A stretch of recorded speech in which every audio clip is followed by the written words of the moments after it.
Big boss హౌస్లో అయితే second level task అంటూ మరో టాస్క్ ఇచ్చేయడం జరిగింది బిగ్ బాస్. ఆ టాస్క్ పేరు జాగ్రత్తగా నడు లేదంటే పడతావు అంటూ ఒక టాస్క్ ఇవ్వడం జరిగింది బిగ్ బాస్.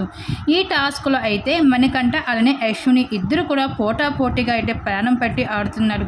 ఈ టాస్క్కి అయితే నిఖిల్ అయితే సంచాలకుగా వ్యవహరిస్తున్నాడు.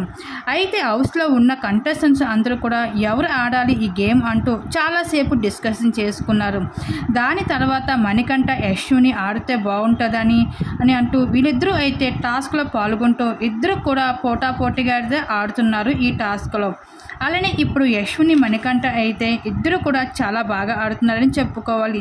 ఈ టాస్క్లో అయితే ఇద్దరికి కూడా ఎవరికి ఎవరు అంటూ బ్యాలెన్స్ చేసుకుంటూ ఆ బాల్స్ అయితే ముందుకు వెయ్యాలి. అలా ఎవరైతే ముందుగా వేస్తారో వాళ్ళ విజయం సాధించినట్లు ఈ టాస్క్లో అంటూ బిగ్ బాస్ అయితే తెలియజేసుకుంటూ రావడం జరిగింది. అయితే ఈ టాస్క్లో అయితే అశ్విని అయితే విజయం సాధించినట్లుగా అయితే తెలుస్తుంది. మరి దీని మీద మీరేమనుకుంటున్నా మీ అభిప్రాయాన్ని తప్పకుండా కామెంట్ సెక్షన్లో షేర్ చేసుకోండి.